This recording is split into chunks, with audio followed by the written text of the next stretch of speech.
Growing up can be hard, especially when you stand out. Having extreme tall stature as a kid can lead to feeling different, feeling left out of social events, having difficulty finding clothes that fit you, or being bullied. To combat some of these unwanted stresses, some parents of girls with extreme tall stature have started their daughters on hormone therapy to keep them from getting too tall. But how does this affect their long-term health? For over 50 years, high doses of the hormone estrogen have been used in children who were growing very quickly to decrease their adult height. The thought behind this was that if their children were shorter and not considered to have extreme tall stature, which is approximately 6 feet tall, then they would undergo less mental stress because they would not stick out as being oddly tall around their classmates.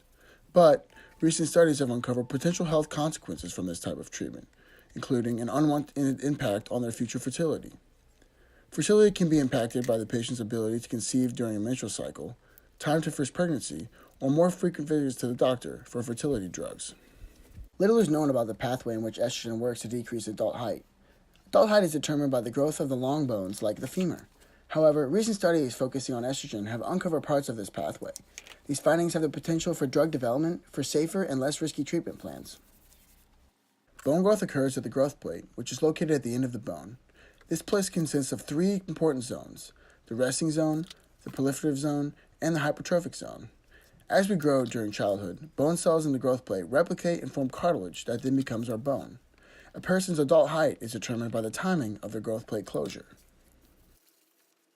To study whether estrogen affected replication of bone cells or the closure of the growth plate, scientists used female mice as a model organism to study these effects. They removed the mouse's ovaries, the source of estrogen, and then they treated them with specific estrogens that activated specific estrogen receptors. They observed the effects of each type of estrogen to determine which estrogen receptor was important for growth plate closure. Cells need these receptors in order for them to respond to hormonal signals.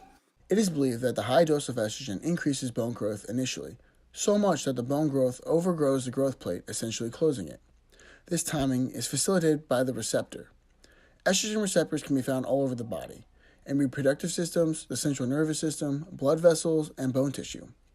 The recent study by Irvani and her lab have uncovered the importance in a specific estrogen receptor called estrogen receptor alpha, or ER alpha. Using specific estrogens that target specific receptors, Irvani and her lab were able to show that ER alpha has the ability to slow bone growth in mice. The interest in understanding this pathway is increasing as other studies are showing the negative health correlations with these type of treatments.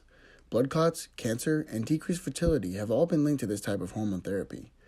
Now that scientists understand which estrogen receptor is responsible for inhibiting bone growth, hopefully they can design better drugs that target only this pathway without the negative side effects of estrogen therapy. Until this type of treatment is an option, other methods such as therapy should be used to combat the potential mental health issues that may arise from extreme tall stature. If you ever find yourself as a parent in a position where you have to decide whether or not to have your child go through hormone therapy, consider these questions. Is extreme tall stature a disease? How tall is extreme tall stature? And do the potential health risk factors outweigh the possible psychological stresses that your child may endure?